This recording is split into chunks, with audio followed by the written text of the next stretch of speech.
Jazzcast Pros. Marshawn is the bomb. Let me just tell you. She started a company called High Vibe Cowork. You are going to learn all about Cowork.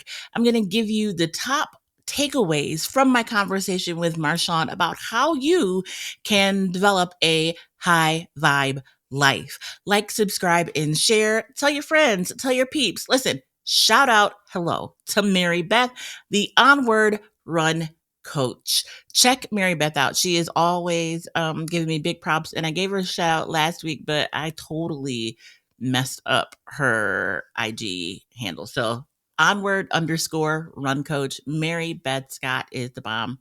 We have known each other for many years, and we reconnected on IG. I am so encouraged by her journey, and just she keeps me going just by reaching out and listening to the podcast and letting me know that she's there. So, Mary Beth, thank you so much for always being there.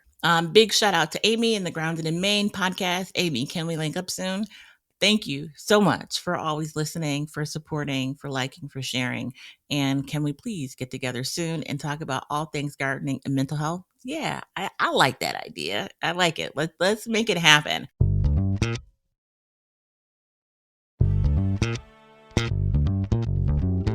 Hey, welcome to Healthy Illness Podcast. I'm your host, Kelly Marie. Healthy Illness is the podcast helping you to build healthier relationships while living with mental health conditions. And I'm a part of the Jazzcast Pros network. This episode is all about Cowork with a co-host on the network. You might have listened to, tuned into, seen posts about, even seen a photo or two of us together. I want to introduce you to Marshawn Hargrave. Marshawn, welcome. Thank you so much for joining me today.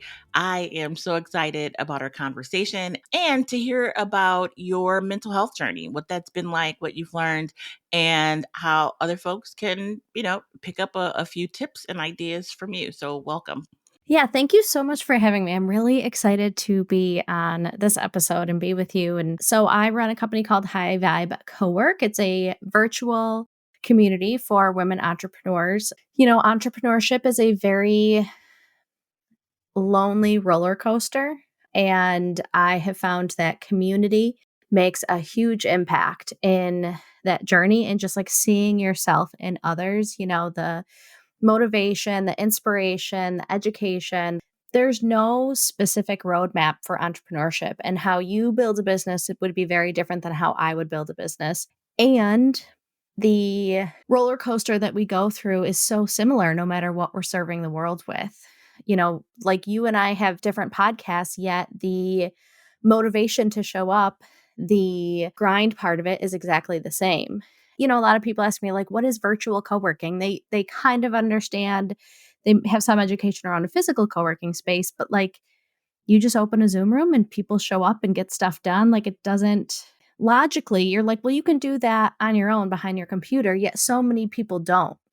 And to have an intentional space, and there is, as Jazzy mentioned to you, I'm potentially seeking out an ADHD diagnosis and kind of going down that path. And body doubling is a huge thing in ADHD and just makes such a huge impact. There are people out there who they set their phone up so they can create videos or TikToks or Instagram lives of them like cleaning up a room, because just the fact that like someone else is there kind of doing it with them is just a way to work with your brain and not like shame your brain into like, why can't you just? You should just, that's an inner critic voice that we hear a lot. And so what brought you to this space? Like, what made you say, this is the thing I'm going to do? You kind of touched on it, but there's something that was like a aha moment. So during 2020, I was in sales for a software company, and I was making about 250 cold calls a week. When I was in the office, I had like a system and a routine, and other people, like I couldn't just be sitting there like doing nothing. And then when I was working from home, there's so many other things that you could be doing. Like, oh, I'm going to do the dishes, or like My husband and daughter were home at that time too, and it's so easy to talk yourself out of doing things like cold calling because it's not super fun and exciting to do. And it's not I was cold calling car dealers who are don't really want to talk to me. I said, if I'm struggling with this, other people are too. And I had built up a pretty good network at that point, and so I just put it out to my network and I said, "Hey, I'm going to be opening up a Zoom room on Mondays where we're going to be talking about here's what I want to accomplish this week. And then I'm going to open the Zoom room on Fridays and say, how did you do? And like, let's celebrate a win. Let's talk about a lesson you have from the week. How are you going to practice rest and rejuvenation over the weekend so that Monday you're prepared and in a good headspace to do it again?" And it was really impactful. I saw a lot of people who were just craving that sense of community and sense of intentionality in their week. And so I've kind of grown it since then. And the High Vibe Mastermind still has that same structure. We meet on Mondays for 30 minutes and we chunk it out. It's a very easy bite size actions that you're going to take towards your goal that week. And then we meet on Fridays and again, celebrate a win, a lesson. How'd you do with your things? And what does your weekends look like? Who are you as a person when you're not in, work or be mode? That's so cool. You're touching on like all the parts of a person in a space where they're comfortable, right? So you're zooming from wherever you are, at home or a coffee shop or wherever to get work done. And I love that notion of just having community, especially in a time and place where, life will never be what it was, right? So even though we are meeting and coffeeing and, hanging out, it's still different now than what it was. Do you see, even now that we're, getting back to quote unquote, getting back to life and getting back to the way things again never could be again, but has co-working changed? How, if so, how? I'm personally curious about how people are working together, and do people really, still need that accountability now that the world is open and people are meeting and hanging out again? Yeah, I definitely still see it. I think one of the things that COVID showed us is that as much as companies want to say, like, we're a family and this is, a lot of businesses had to make cutthroat decisions. A lot of women left the workforce to take care of their families and be a teacher and do all these sorts of things. And they realize that life is short and things, I mean, March 17th of 2020, the world completely changed. And like you said, we'll never go back to what it was. And we have to make the most out of every day as we possibly can. And there are so many people who decided to build businesses, start side hustles, bring a lot more intentionality to their life around like how they make money. So even if it's like because my free co-working is Wednesdays from noon to 2 and some people are doing business stuff, some people are doing side hustle stuff. Some people are just like getting through their email because they realize that like it was taking up so much brain space for them and they have said, "Okay, this is my hour to do this." And because I do it from noon to 2 at 3:30, I can close my laptop and I feel so good and I can go out and I can hang out with my friends with nothing hanging over my head or, get my kids off the bus and sit and hear about their day or do all these other things that make them human because they were really intentional with our time. And we have this, I was actually talking about this with my group this week. We're deconstructing a lot of what the patriarchal and capitalistic society has taught us is that if I pay you, you owe me 40 hours. And if you give me less than 40 hours, you're stealing from me.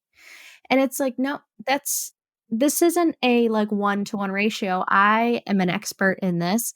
And because I can do it in 3 hours versus someone who just got out of college and can do it in 12, I don't now still owe you 9 more hours because I do it faster, better, more efficient. And so I do have time to read, learn, nurture other parts of me because I have this experience. And it's not this like transactional relationship. And I think we're really kind of like breaking out of that way of thinking. And it's the experience, right? Like, you're gonna pay time or money. So, Mhm. in this case, you're paying for the time I spent getting to this place and Mhm. not the time it takes me to learn the thing, which someone who has less experience in it is gonna need more time to develop that expertise. Like, it just the math still maths to me that, like, you can't have it both ways, right? Mhm. So, how do you encourage women to be able to draw that line? Boundaries is a huge thing, and I always say to start with boundaries really small because they are a practice and they're a muscle.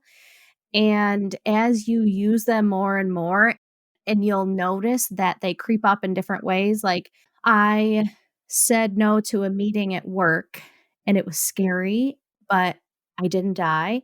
And so I'm going to feel okay saying no to, my sister who is an energy vampire. And that feels a little bit harder and a little bit, but again, I didn't die. And as you use those muscles in smaller ways, you'll build them up and they just become easier and easier to use. And they really start to coat all the things in your life. So the way that you show up as a friend, a spouse, a parent, an entrepreneur, an employee, an employer, as you use these muscles and practices in one area of your life, you'll start to see the trickle down effect in other areas of your life. Another way is to really chunk things out.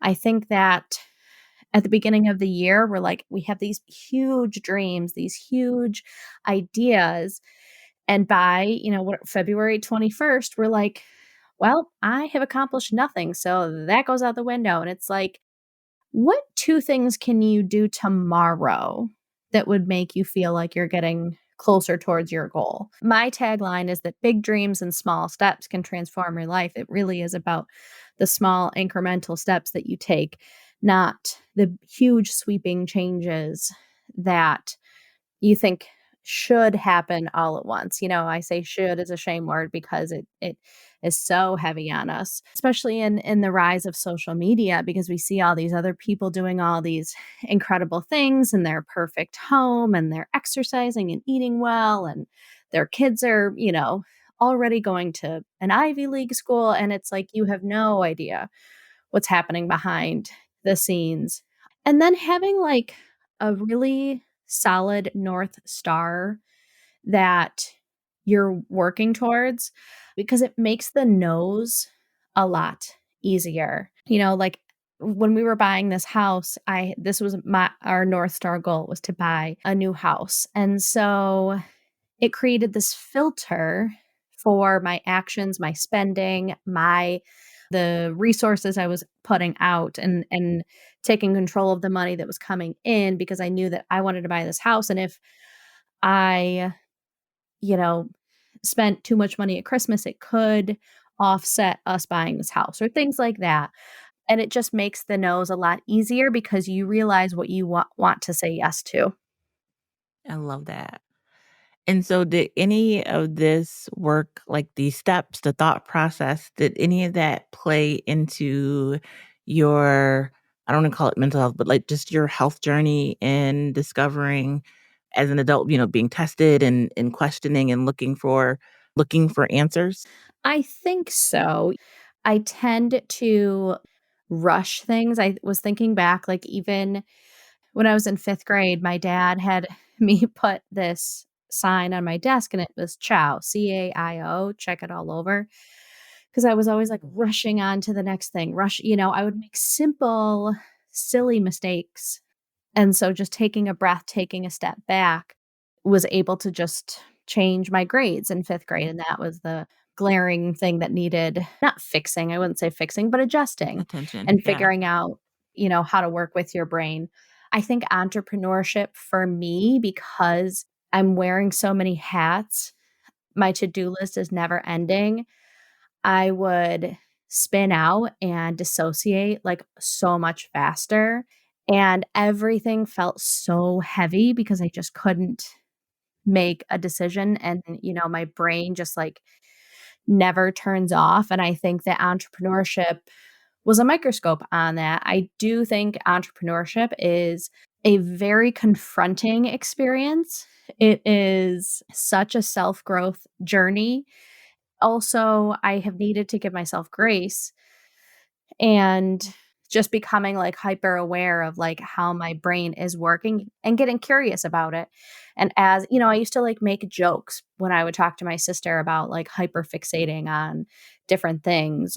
I always have 15 windows open, and each window has at least 20 tabs in it. And my sister and I were working one time together, and she was like, "Well, that looks like ADHD right there in your screen." And so I started to reflect back on different, little things that people have said throughout the year, and you start to add them up and do some research. And you're like, maybe I'm not broken. Maybe I'm not bad at this, bad at adulting. Like, I always joke that I'm bad at adulting. And, whether I ever decide to, like, go on medication or anything like that, understanding how my brain is wired and things that I can do to support my brain and not try to put a square peg in a round hole was like, this is worth checking out. I didn't really realize, even with good insurance, some of the roadblocks that come up when seeking a diagnosis. So that's been a whole nother journey. But I've definitely been on a journey of, like, how can I support my brain in the way that it works and not try to fight against it, which is just a losing battle and exhausting, and also not the example I want to put out there for my daughter, for other entrepreneurs, for, anybody kind of in my community. And so what has that process been like? I too have great insurance, and navigating been nothing short of a nightmare. Yeah, and for me, the first piece of it was even, like, coming to terms with it myself.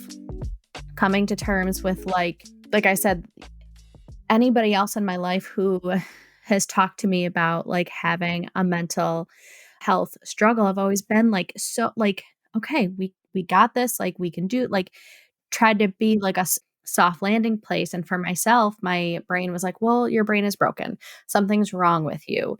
And then on the flip side, it's like, what if I go down this whole journey and I don't have ADHD? Maybe I am just bad at adulting. Like, those two things were very at friction. If I did decide to go on meds, like, one of the things that I have learned to love about myself is my brain, and how I've learned to accept my creativity in the way that I am creative. And I love going on these big ideating sessions. And what if me going on meds, like, quiets that part of me that I actually really love? And so processing those emotions, I'm a big crier. So there was a weekend where I let myself cry a ton over it and just process it and take all of those things that are running through my head, those questions I was having, and writing them out and really sitting with them. So then I called my primary doctor and got in there and was talking with him. Of course, I cried again. And he gave me this list. Actually, I have it here. He gave me this list, which was last updated in January of 2016, which was 8 years ago. And I started calling. Of the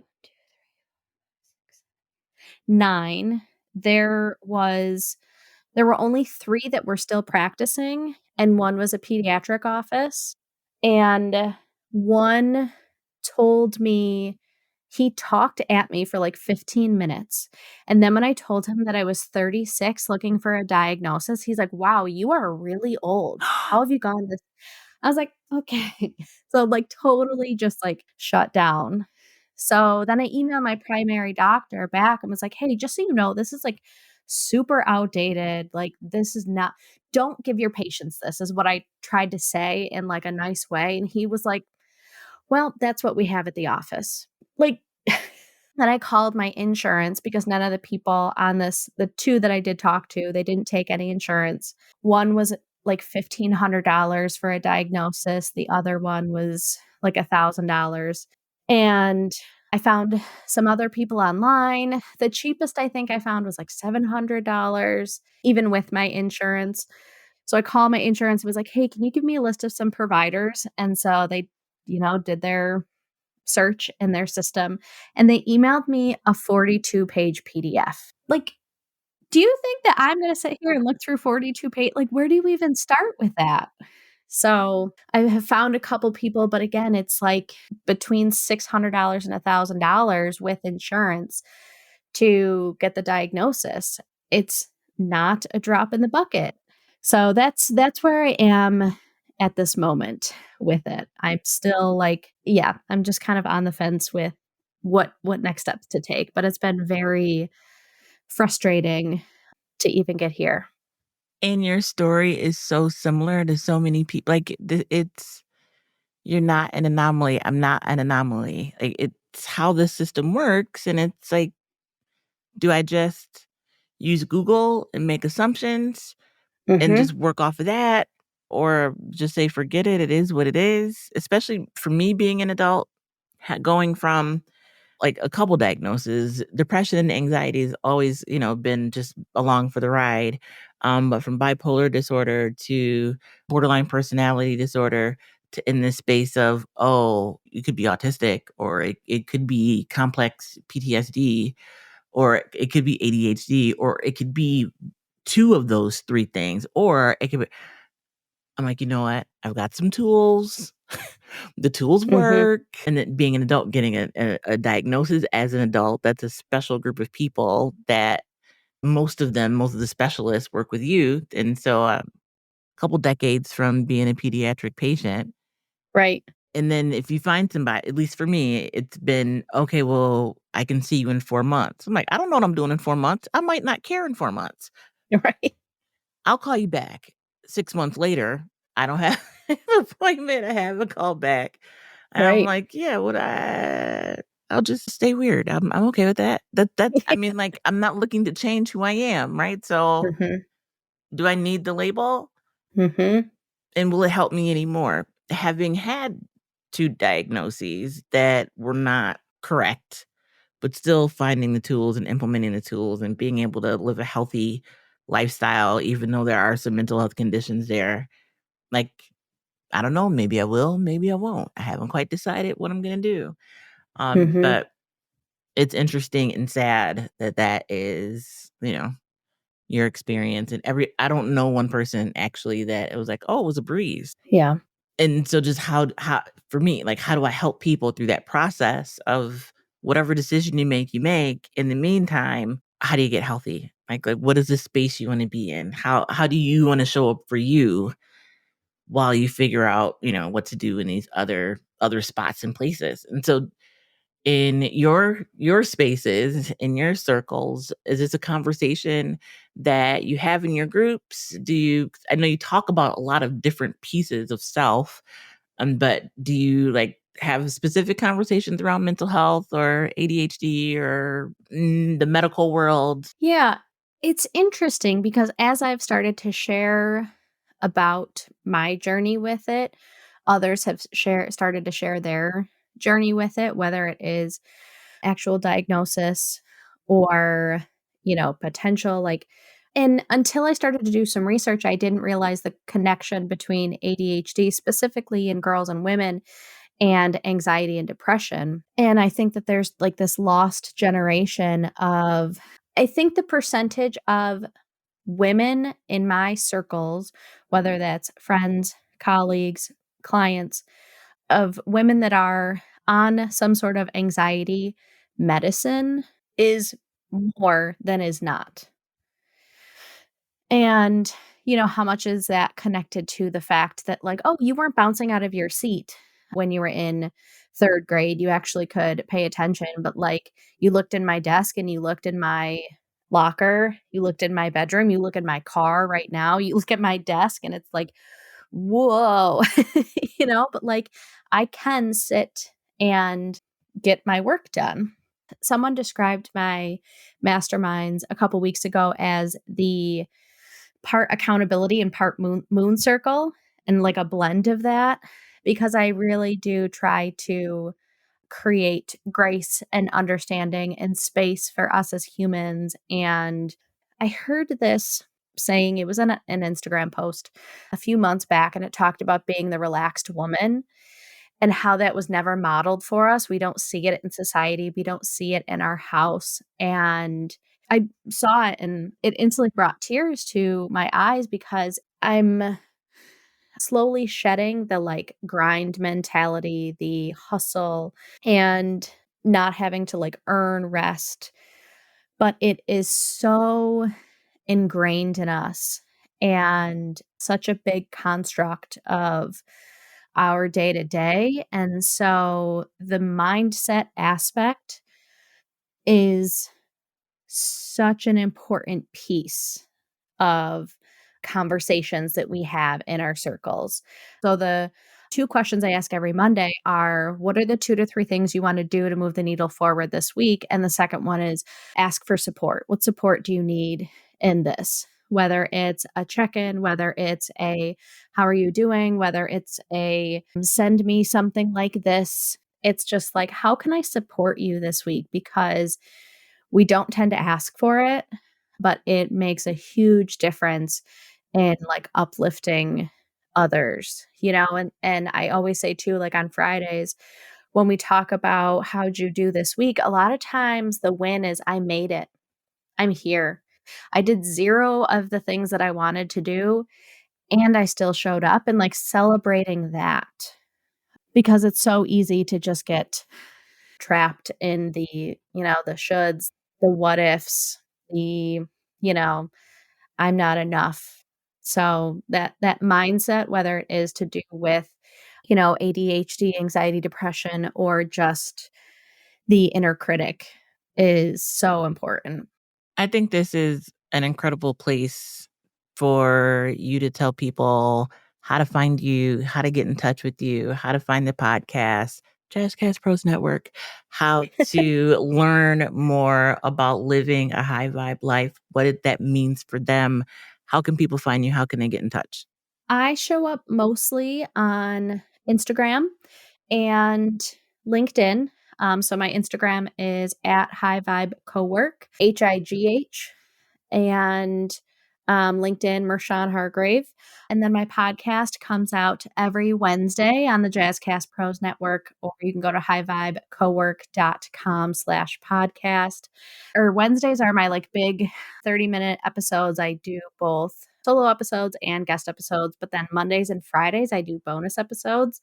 My Mondays are my Monday motivation. They're 3 to 4 minutes just to get your week started and going and get you in a place to be excited to keep showing up. And then Fridays, I celebrate wins for my community, whether that's on Instagram, threads, in my network, on LinkedIn, because I think that sweeping the small victories under the rug does such a disservice. We have to celebrate the big wins, the small victories, and everything in between, because that's how you keep going. That is incredible. So, in our conversation today, I pulled out 7 steps, 7 tips, 7 tools. So, in developing a high vibe life where accountability is key, that is the first step, accountability, right? Whether it is in a co-work space, whether it's amongst your friend group, like accountability is key. We started our conversation about how do we get here. Out of all the things, all the places, accountability was it. So that's my number one. Number two that really stood out was setting boundaries, and that whole process of boundary setting, exercising the boundary setting muscle, because it's work. The being able to say no to this so I could say yes to my goals really just, I'm like, are you up in my business? But okay, all right, I'll just let that be. So boundaries, chunk it out. So I did a couple of episodes around New Year's resolutions, and like, if you're going to make a change, just make a change. What's the healthy thing? What's the thing that moves you, drives you? So chunking it out so you have those more smaller attainable goals was right in alignment with my personal life and living a front seat life and living with, living a healthy lifestyle with mental health conditions or healthy illness. My next number one, which is number four, is follow the North Star, that goal, right? Like and I mean, maybe there's more than one North Star. We have different parts of our lives, we do different things, but like having that North Star to guide all of the other work. Celebrate the wins. Hello, big and small, no matter what it is. And sometimes the win is breathing, right? Like I showed up today, period, and I'm going back to bed, right? Well, let's celebrate that win. And then asking for help. I heard that a couple times, like in our conversation, is like being able to ask for help, whether it's from a doctor, and then adjusting, right? When you are very clear in your ask and you get some bullshit, you're like, this is not working. So I still need help. And asking for help again, I think is really key to not living and doing this work alone. Like if people are showing up in the group but not asking for help or saying this is where I like can are we able to reach our goals all on our own? Like, I don't think the answer to that question is yes, because then we'd all be goal reachers. And you don't get a gold star for doing it alone. Right. Like, you don't get a star on your belly because you didn't ask for help and you grinded it out all by yourself. Facts. And back to that celebration, that community, well, I can't think of the word. I was gonna say love, but that's a strong word. But I that is the word that I feel in spaces like that because everybody is on the same page, doing different things, different goals, but the love of self, the love of others, wanting other people to succeed and celebrating them and their wins, that community. Love was the right word. So we're gonna stick with love because love wins. Be the light. Those are my big 7 takeaways. Are there any other pieces you wanna add to that? I don't think so. I think you nailed it. You I nailed think it. I just repeated what you said. Oh. Like, you did it. That was good. Yeah. Jen Sincero in her books, she always ends every chapter with "Love yourself." Mm, And that is crucial, it is. And love isn't always easy.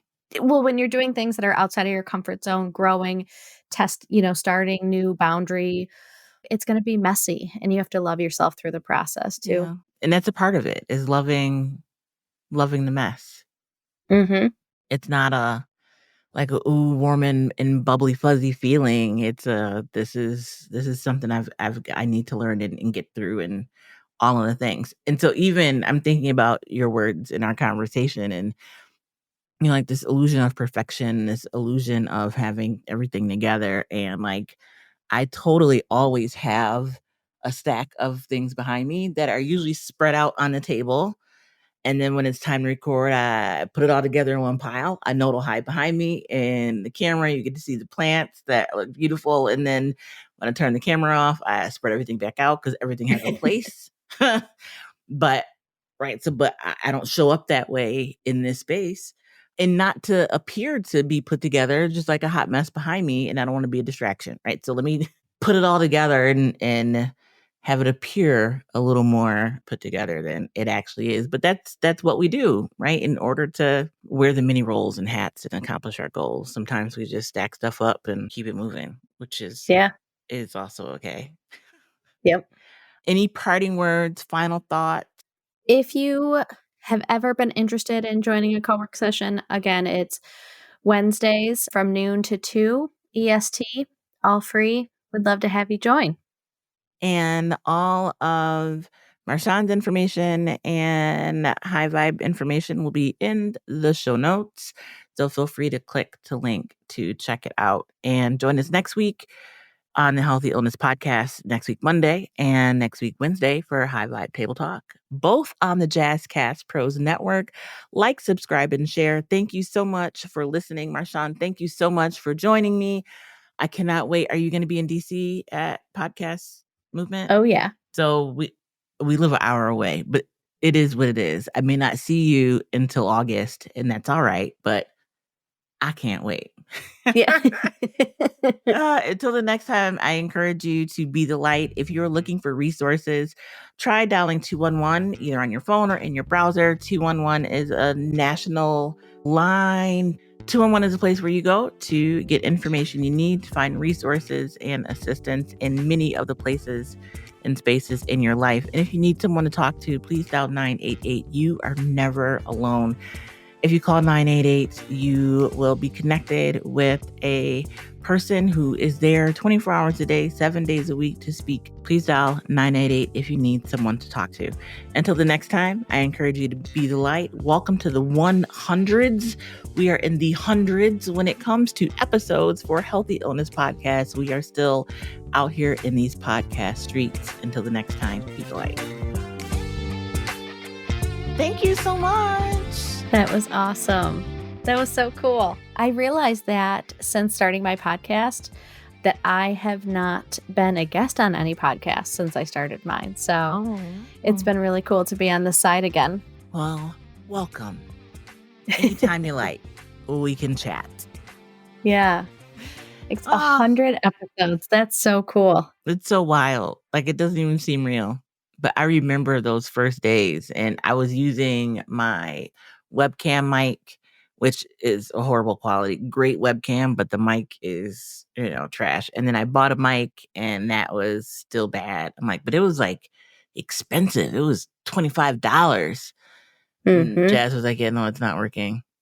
And then finally broke down last year and got the Shure mic. Still at it. So wait, your Tuesdays, your groups are? Masterminds are Monday, Fridays, coworking on Wednesdays. Well, thank you so much. It was good to see you, and can't wait to take pictures in all the cool podcast movement spaces. Big shout out to Podcast Movement, Yeah. Maybe you could sponsor Jazzcast Sponsor us. Cowork and High Vibe Table Talk and Healthy Illness Podcasts. Exactly.